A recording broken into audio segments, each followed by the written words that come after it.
First strike. Commander Sarah Chen stood at the helm of the UES Horizon, her dark eyes fixed on the vast expanse of space before her.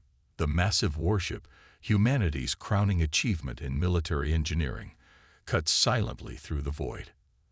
At just over 3 kilometers long, the horizon represented everything humanity had achieved in the century since discovering faster-than-light travel. Commander, we're picking up anomalous readings at the edge of the Arcturus system. Lieutenant Marcus Rivera reported from his sensor station. His fingers danced across the holographic interface, bringing up detailed scans. Sarah straightened her midnight blue uniform. Analysis. Energy signatures unlike anything in our database. They're big, ma'am. Really big.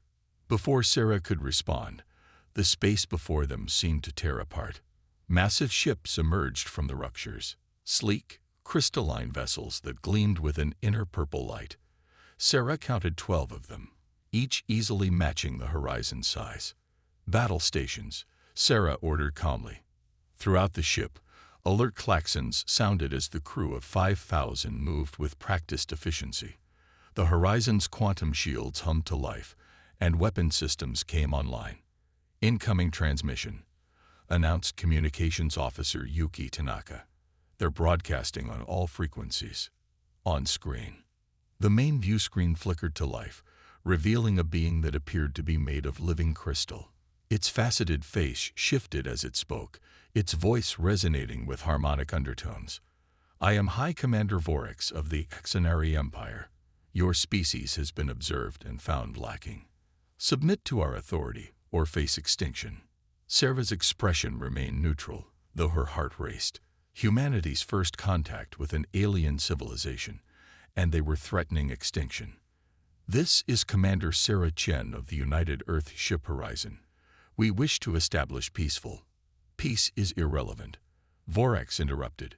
Your primitive achievements in space travel have drawn our attention, but your biological limitations make you unworthy of independence. You have one planetary rotation to surrender your worlds. The transmission cut off abruptly. Sarah turned to her tactical officer, Lieutenant Commander Jackson. Analysis of their weapons. Diana Jackson, a veteran of Earth's space forces, studied her displays intently. Their energy readings are off the charts, Commander. But, she paused, frowning. There's something odd about their shield configuration.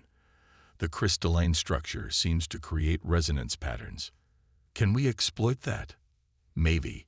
Give me an hour with the quantum mechanics team. You have 15 minutes, Sarah replied. Yuki, get me Earth Command. Marcus, continue scanning their ships. I want to know everything about them. As her crew worked, Sarah reflected on the Horizon's secret weapon, the quantum harmonic drive. Developed by Dr. Elena Rodriguez, it allowed the ship to manipulate quantum fields in ways that theoretically could disrupt any energy pattern. They'd never tested it against alien technology, but now they had no choice. Earth Command's response was quick and decisive. Defend humanity at all costs. The Xenari's ultimatum made diplomatic solutions impossible. If Earth showed weakness now, they'd never be treated as equals in the galaxy. Commander, Diana called out. We found something. Their crystalline technology. It's based on perfect mathematical patterns. Too perfect. Sarah moved to the tactical station. Explain. Nature isn't perfect, it's chaotic. Their technology tries to impose absolute order on quantum mechanics. If we introduce controlled chaos into their systems, the harmonic drive, Sarah finished, we could shatter their patterns. How close do we need to be? Within 50,000 kilometers. But Commander, we'll only get one shot before they adapt. Sarah nodded, already formulating a plan. Then we make it count. All hands, this is the Commander speaking. In 10 minutes, we're going to show the Xenari why humanity named its first major warship after the Horizon. The line where new dawns begin. Stand ready. The next 10 minutes were tense as the Horizon's crew made final preparations. Sarah had positioned their ship appearing to retreat, letting the Ingenuity fleet follow them away from Earth. "They're in optimal range," Diana reported. "Harmonic drive charged and ready." Sarah took a deep breath. "All power to forward shields. Bring us about. Launch disruptor drones." The horizon spun with impossible grace for a ship its size, as dozens of small drones shot from its launch bays. The Ingenuity fleet opened fire immediately, their crystalline weapons releasing beams of purple energy that could slice through planets. But the horizon's shields held, enhanced by the same quantum mechanics they were about to use against the enemy. The drones reached their positions, forming a complex geometric pattern around the lid Ingenuity ships. "Harmonic drive engaged," Diana announced. "Pattern matching. Locked." "Now," Sarah ordered. The horizon pulsed with energy as the quantum harmonic drive activated. The drones amplified and reflected the pulse, creating a cascade effect. For a moment, nothing seemed to happen. Then the nearest Ingenuity ship began to vibrate. Cracks appeared in its crystalline structure, spreading like lightning. The ship shattered into millions of pieces, its perfect patterns disrupted by controlled chaos. Two more Ingenuity vessels suffered the same fate before the others could adapt their shields. The remaining ships opened fire with everything they had, but now they were uncertain, their perfect formations broken. "Multiple contacts," Marcus shouted. "More ships dropping out of FTL." "But they're not Ingenuity." Sarah watched as dozens of vessels of various designs appeared at the edge of the battlefield. They kept their distance, watching. "We're being hailed," Yuki reported, "by someone calling themselves the Galactic Council." A new face appeared on the screen, a being made of what looked like liquid mercury. "We have observed your defense against the Ingenuity with great interest. Humans. Few species have ever stood against them. Fewer still have succeeded. Perhaps we were wrong to ignore your sector of space." Before Sarah could respond, High Commander Vorex's voice cut in, now lacking its earlier arrogance. "This is not your concern, Council. These humans are dangerous. Their technology is unpredictable, chaotic. They must be contained." Sarah smiled. "No, High Commander. We must be respected. Humanity won't bow to threats, no matter how advanced our opponents claim to be. We'll fight, we'll innovate, and we'll prove our worth to the galaxy through actions, not submission." The horizon's quantum shields flared as they absorbed another Ingenuity attack. But now the crystalline ships were retreating, their perfect formation shattered like their comrades. "Let this be a lesson." Sarah broadcast on all frequencies. "Humanity doesn't seek war, but we will not surrender our independence. We name our ships after concepts like Horizon because we're always looking forward, always pushing boundaries. Today we've reached a new horizon for our species." As the Ingenuity fleet retreated and the Council ships moved closer to establish diplomatic contact, Sarah knew this was just the beginning. Humanity had announced its presence to the galaxy not through submission, but through innovation and courage. The stars seemed brighter somehow, watching as humanity took its first steps onto the galactic stage. Not as servants or subjects, but as equals who had earned their place among the stars. Breaking point. 3 weeks after the first Ingenuity encounter, Commander Sarah Chen found herself racing toward humanity's outer colonies. Reports of crystalline ships attacking research outposts had triggered an immediate response from Earth Command. The Horizon's success had bought them time, but the Ingenuity were adapting. "Multiple distress signals from Europa Research Station," Yuki reported, her voice tense. "They're under heavy attack." The Horizon dropped out of FTL near Jupiter's ice-covered moon. 5 Ingenuity vessels surrounded the research station, their weapons cutting through its outer defenses. But something was different about these ships. Their crystalline structures were darker, less uniform. "They've modified their hull composition," Diana observed from tactical. "The same harmonic frequency won't work this time." Sarah nodded, having expected this. "Deploy the Mark I drones. Let's see how they handle our latest innovation." The past weeks hadn't been idle ones. Earth's scientists had worked around the clock, developing countermeasures for the expected scenario adaptations. The Mark I drones were just one result: smaller, faster, and carrying a nasty surprise. "Drones away," Marcus announced. "Enemy ships are responding. They're ignoring them." Sarah allowed herself a small smile. "Perfect. They think they know our playbook." "Diana, initiate protocol chaos." The drones suddenly accelerated, their apparent random movements forming complex patterns. Where the original drones had amplified the Horizon's quantum harmonic drive, these carried miniaturized versions. Each one operated on a different frequency, creating a web of quantum disruption. "Enemy vessels are scanning the drones," Yuki reported. "They're trying to adapt their shields." "Wait, something's wrong with their readings." "That's because each drone is broadcasting false data," Diana explained. "They can't adapt to what they can't predict." The Exenari ships opened fire on the drones, but their erratic movement patterns made them nearly impossible to hit.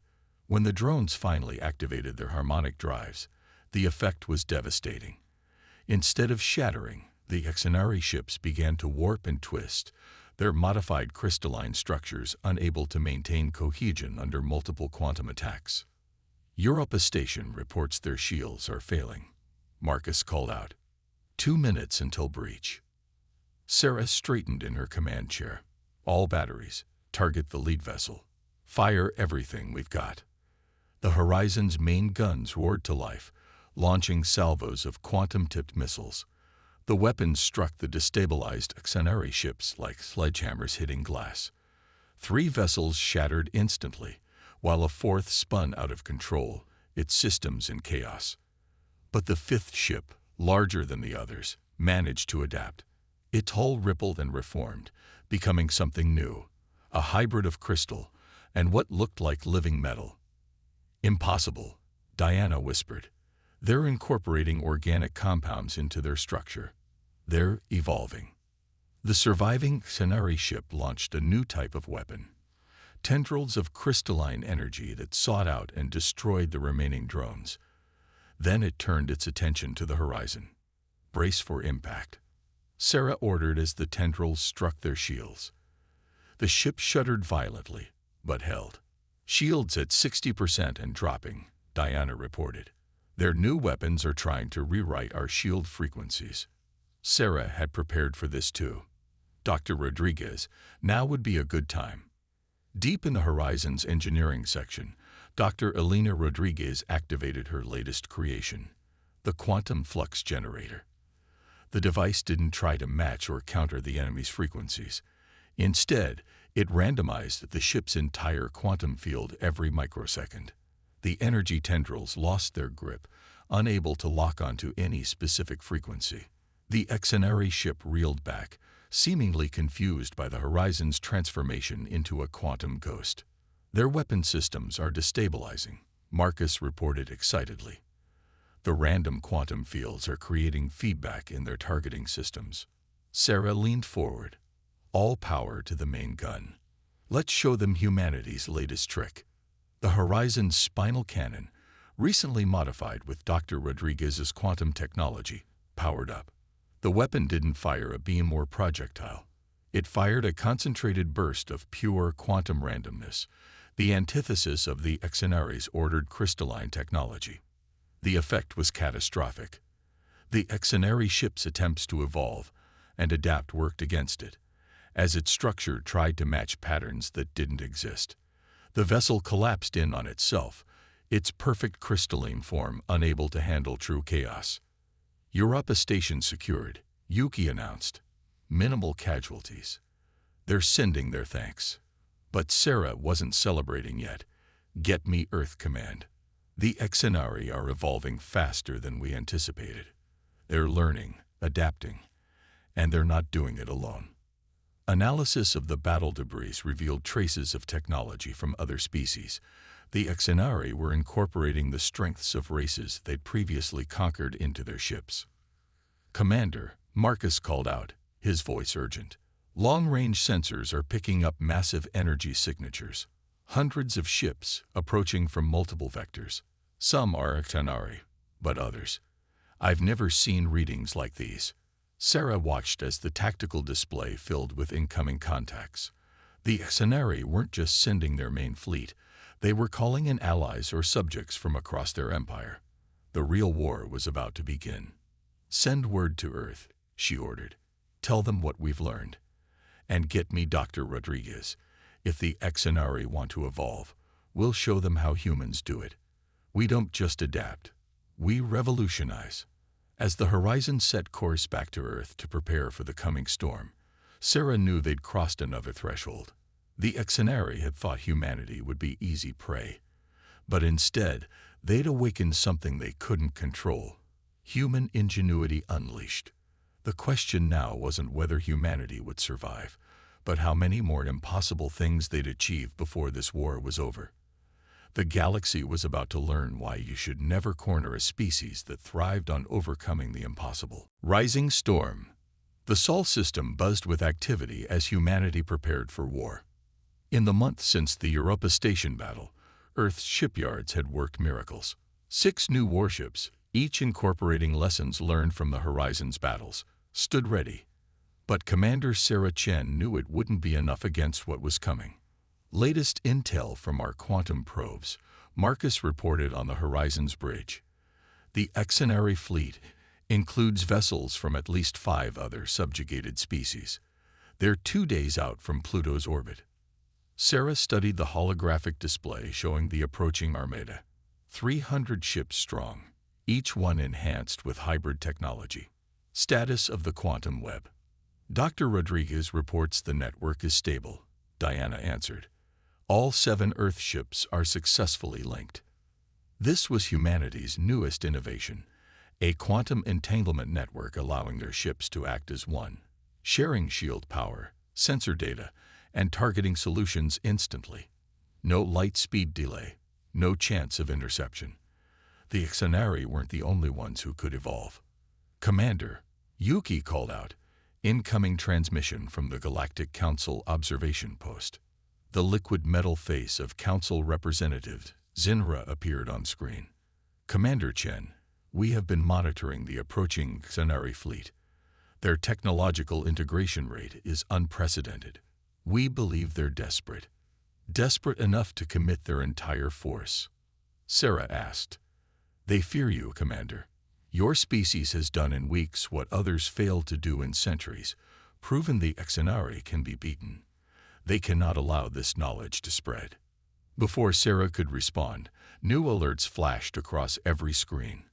Multiple FTL signatures. Marcus shouted, "They're early." The exenari fleet emerged from hyperspace in attack formation. Their ships now displayed a dizzying array of technologies. Crystalline structures merged with organic hulls, energy weapons combined with gravitational distortion fields. At their center flew a massive vessel that seemed to shift between different forms of matter. "That's High Commander Vorex's new flagship," Diana reported. "Energy readings are off the charts." Sarah opened a channel to all Earth ships. "Battle Group Alpha, assume formation Delta. Remember your training. They may have numbers, but we have something they can never copy: human creativity. Engage quantum web at full power." The 7 Earth ships moved in perfect synchronization, their quantum link allowing them to act as extensions of each other's will. The Horizon led the formation, its advanced sensors feeding targeting data to the entire group. Vorex's voice boomed across all frequencies. "Your resistance ends today, humans. Witness the true power of unified evolution." The exenari fleet opened fire, unleashing a storm of hybrid weapons. Crystalline energy beams wrapped in gravitational distortions, organic missiles that adapted mid-flight, and waves of quantum disruption that would have shattered any normal shields. But Earth's ships weren't using normal shields anymore. Quantum synchronization at 100%, Dr. Rodriguez reported from engineering. Initiating cross-ship field manipulation. The 7 human vessels suddenly began to flicker and shift, their quantum fields merging and separating in patterns too complex for even the exenari's hybrid systems to track. When enemy fire struck one ship's shields, The energy was instantly distributed across all 7 vessels, making them nearly impossible to overwhelm. "Their targeting systems are confused," Diana reported with satisfaction. "They can't get a lock on our real positions." Sarah allowed herself a tight smile. Launch Protocol Genesis. From each Earth ship erupted swarms of the latest Mark II drones. But these weren't weapons. They were seeds. Each drone carried a quantum replication system based on Dr. Rodriguez's breakthroughs in matter manipulation. The Exenary think evolution means incorporating existing technology. Sarah broadcast to her fleet. "Let's show them what real evolution looks like." The drones struck the enemy fleet and began to multiply, each new generation adapting based on real-time battle data. They targeted shield frequencies, weapon systems, and hull configurations, forcing the Exenary ships to constantly adapt. But every adaptation made them more vulnerable to the next wave of drones. "Impossible." Vorex's voice had lost its confidence. "Your technology cannot evolve this quickly." "That's where you're wrong," Sarah replied. "We're not evolving our technology. We're letting it evolve itself. Natural selection at quantum speeds." The battle became a hurricane of light and energy as both sides pushed their innovations to the limit. Earth ships danced through the chaos, their quantum link allowing them to coordinate strategies no single crew could execute. The Exenary fleet's attempts to adapt became increasingly erratic as they tried to counter threats that never repeated themselves. "Their flagship is attempting something," Marcus warned. "Energy readings are going critical." Vorex's massive vessel began to pulse with power, its hybrid form trying to incorporate aspects of every technology it had encountered, including human quantum mechanics. But the combination proved unstable, creating cascading reactions throughout the ship. "They're trying to force evolution too quickly." Dr. Rodriguez's voice was urgent. "The quantum fields are collapsing." Sarah recognized the danger immediately. "All ships, fall back. Maximum separation." The Earth fleet scattered just as Vorex's flagship imploded, creating a quantum shockwave that rippled through space. Dozens of nearby Exenary vessels, their systems too closely linked to their flagship's evolution attempts, suffered catastrophic failures. In the aftermath, the remaining Exenary fleet retreated in disarray, their perfect formations shattered, their evolutionary advantages turned against them. But Sarah knew this wasn't the end. "Commander," Yuki called out, "the Galactic Council is hailing us again." They're applauding. Representative Zinra's liquid metal face showed what looked like awe. "You have done more than defeat the Exenary, humans. You have changed the very nature of warfare. The galaxy will never be the same." Sarah looked at her crew, tired, proud, but determined. "No, Representative. We've only shown what humanity has always known. True evolution isn't about becoming more powerful. It's about becoming more adaptable." As recovery operations began, the quantum web humming with activity between the Earth ships, Sarah wondered what other impossible things humanity would achieve now that the galaxy knew they were here. The Exenary had wanted to force evolution. Humanity had simply removed its limits. The storm wasn't over, but humanity had proven it could weather any challenge. The real question was, what would they become in the process? Unity's edge.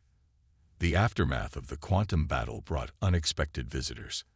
As the Horizon conducted repairs at Earth's orbital shipyards, ships from across the galaxy arrived, not to fight, but to learn. Representatives from species long oppressed by the Exenary sought audience with Earth's leadership. Commander Sarah Chen stood in Earth Command's primary conference chamber, watching as alien delegates filed in. Each species brought their own tragic history with the Exenary Empire, and their own unique technologies. The Mirians offer their phase shift drive technology, announced a crystalline being, similar to but distinct from the Exenary. "We hid beneath quantum shadows for centuries. Now we wish to fight." The Volari bring our biomechanical enhancement systems, declared a creature of living metal and organic tissue. The Exenary thought they perfected our technology. They were wrong. Similar offers came from dozens of species. Each had resisted the Ingenuity in their own way, developing technologies and strategies the Empire couldn't easily counter. But none had dared to fight openly, until now. Dr. Rodriguez, standing beside Sarah, could barely contain her excitement. "Commander, if we combine these technologies with our quantum systems, we could create something entirely new," Sarah finished. "Not hybrid technology like the Ingenuity use, but true technological synthesis." The next 2 weeks saw unprecedented cooperation. Earth's shipyards became laboratories where alien scientists worked alongside human engineers. The Horizon underwent extensive modifications, incorporating compatible technologies from their new allies. Marion phase shift systems integrated with quantum field generators, Diana reported during testing. Volare bioenhancement matrices linked to shield harmonics. The ship isn't just evolving anymore, it's transcending. But the real breakthrough came from an unexpected source. The Arcari, a species of energy beings who had hidden from the Ingenuity for millennia, offered insight into the fundamental nature of consciousness itself. "Your quantum web was brilliant," their representative explained, its form shimming with purple light. "But you've only scratched the surface. True unity requires more than linked systems. It requires linked minds." The implications staggered Sarah. "You're talking about some form of collective consciousness." "Not exactly," Dr. Rodriguez interjected, already understanding. "More like quantum empathy, allowing crews to share not just data, but understanding, intuition." Earth Command was hesitant, but the tactical advantages were undeniable. As reports came in of the Ingenuity gathering an even larger fleet, the decision was made. The allied species would combine their technologies into a single revolutionary system. The Horizon became the test bed. Its quantum web was enhanced with Marion phase shift technology, allowing it to exist partially out of normal spacetime. Volare bioenhancements gave the ship's systems limited self-awareness, and the Arcari consciousness linking technology created a new kind of bridge crew, one that could think and react as a single entity while maintaining individual creativity. "It's beautiful," Sarah whispered, experiencing the ship's new capabilities for the first time. She could feel her crew's presence, their thoughts not invaded but shared, their skills and knowledge flowing together like streams into a river. The other Earth ships received similar upgrades, each incorporating elements that best matched their crews and mission profiles. The alien allies modified their own vessels, creating a fleet that was diverse yet unified in ways the Ingenuity could never match. They finished just in time. Long-range sensors detected the Ingenuity counterattack force emerging from hyperspace, over 500 ships strong. They'd stripped their entire empire of ships, Marcus reported, his thoughts carrying tactical analysis directly to the crew's shared consciousness. "They're committing everything." Sarah stood on the Horizon's bridge, but her awareness extended throughout the ship and beyond, touching the minds of every allied commander. She felt their determination, their hope, their trust in humanity's leadership. The Ingenuity believe evolution means consuming and controlling. She broadcast to the fleet, her words carrying emotional weight through the quantum consciousness link. "They think combining technologies makes them stronger. But true strength comes from synthesis, from willing cooperation between equals. We're not just fighting for survival now. We're fighting to show the galaxy a better way." The Allied fleet moved into formation, each ship's unique capabilities enhanced by their connection to the whole. Phase shift drives allowed them to coordinate across impossible distances. Biomechanical systems adapted and healed damage in real time.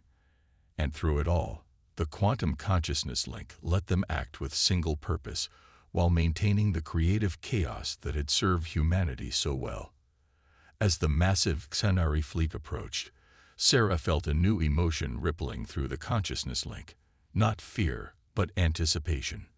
For the first time in galactic history, the oppressed species of the galaxy stood united. And at their core stood humanity, not as conquerors or masters, but as catalysts for change. "All ships, prepare for battle," Sarah ordered, feeling the response surge through the quantum link. "Let's show the Ixenari what real evolution looks like." The stars themselves seemed to hold their breath as the two fleets approached their final confrontation. The Ixenari had numbers and raw power, but the Allied fleet had something more precious: unity born of respect and common purpose. The greatest battle in human history was about to begin. And win or lose, the galaxy would never be the same. Dawn of change. Space itself seemed to warp as the two fleets engage. The Ixenari struck first, their hybrid ships unleashing weapons that defied conventional physics. But the Allied fleet, led by the UES Horizon, responded with something entirely new. Quantum consciousness link at full strength, Diana reported, her thoughts merging with the crew's shared awareness. All ships reporting synthesis stability. Through the enhanced quantum link, Sarah felt every ship in the Allied fleet as if they were extensions of her own body. The Mirian vessels phased in and out of reality, making them impossible to target. Volari ships pulsed with biomechanical energy, healing damage almost instantly, and human ingenuity tied it all together, creating battle strategies that evolved faster than the Ixenari could adapt. "They're trying to isolate us," Marcus's thoughts flowed through the link, breaking into attack groups. Sarah didn't need to give verbal orders. Through the consciousness link, her strategic intent flowed directly to the fleet. The Allied ships moved in perfect harmony, each species' unique abilities complementing the others. Where the Ixenari forced different technologies to work together, the Allies had achieved true synthesis. High Commander Vorex's voice boomed across space, but now it held a note of desperation. "This abomination cannot be allowed. The Ixenari Empire brings order through strength. Your chaos will doom the galaxy." "You never understood," Sarah broadcast back. "Chaos isn't our weakness, it's our strength. Life itself thrives on diversity, on adaptation, on change. You tried to control evolution. We set it free." The battle intensified. Ixenari ships attempted to copy the Allies' techniques, but their forced hybridization couldn't match true synthesis. When they tried to phase shift, their crystalline structures became unstable. Attempts to replicate the quantum consciousness link resulted in confused ships firing on their own forces. Through the link, Sarah felt a sudden surge of inspiration from Dr. Rodriguez. "Commander, the Ixenari's hybrid technology. It's fighting itself. If we can amplify that effect." The thought spread through the fleet instantly. Mirian scientists modified their phase shift frequencies. Volari bioengineers adjusted their harmonic patterns. The Arcari contributed their deep understanding of energy states, and humanity's quantum systems brought it all together.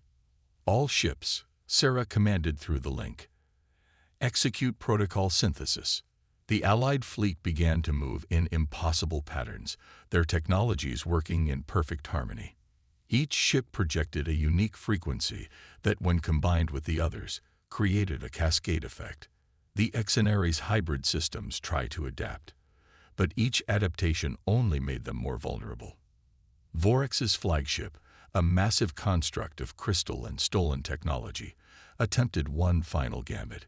It began to absorb the energy from its own fleet, forcibly combining their technologies into a single point of impossible power. "They're going to overload." Dr. Rodriguez's alarm pulsed through the link. "The energy readings are beyond anything we've seen." But Sarah felt something else through the quantum consciousness: understanding. Not just from her crew, but from every Allied species. They'd all seen this before. The Ixenari's ultimate mistake, thinking they could force unity through power. "All ships, hold position," Sarah ordered. "Full power to quantum synthesis fields." The Allied fleet formed a perfect sphere around the Ixenari forces. Each ship contributed its unique energy signature to a growing web of quantum possibilities. As Vorex's flagship reached critical mass, trying to contain power it couldn't possibly control, the Allies didn't attack. They offered a choice. Through the quantum consciousness link, They broadcast not threats or demands, but understanding. The knowledge of how true synthesis worked, how different species could work together without losing their identity, how evolution could be guided but never forced. Some Xenari ships, their crews finally understanding, powered down their weapons. Others, too committed to their empire's philosophy, continued fighting. But when Vorex's flagship finally overloaded, its forced hybridization collapsing in on itself, the choice became clear. The battle ended not with a decisive victory, but with a transformation. Nearly half the Xenari fleet surrendered, their crews requesting asylum and integration into the alliance. The rest retreated, their perfect order shattered by the reality of true cooperation. As the quantum consciousness link hummed with shared relief and triumph, Sarah received a direct communication from the Galactic Council. Commander Chen, Representative Zinra's liquid metal face showed genuine emotion. You've done more than win a war. You've shown us all a new way forward. The Council extends an invitation not just to humanity, but to all species in your alliance. Together, you've created something we thought impossible. Genuine synthesis between different species and technologies. Sarah looked around her bridge, feeling the thoughts and emotions of her crew, of the Allied fleet, of all the species who had dared to trust humanity's crazy ideas about evolution and cooperation. We accept, she replied, on one condition. The Alliance remains independent, free to continue exploring and innovating. We'll work with the Council, but we won't be bound by anyone's rules about how species should develop. Agreed, Zinra said. I think the galaxy has learned not to underestimate human ingenuity, or the power of true cooperation. As the Allied fleet began recovery operations, Sarah felt a new kind of evolution taking place. Not the forced hybridization of the Xenari, but genuine growth born from shared understanding and mutual respect. Humanity had come to the stars expecting to find its place. Instead, they'd helped create a whole new way for species to exist together. The quantum consciousness link hummed with possibilities as ships from dozens of species began the work of building something new. Send word to Earth, Sarah ordered, though the thought was really shared with everyone. Tell them the dawn of a new age isn't just coming. It's already here. The stars seemed brighter somehow, watching as the combined fleet set course for home. The galaxy had changed forever, and humanity had helped guide that change not through force or dominance, but through the simple, powerful idea that true strength comes from working together. The real evolution was just beginning.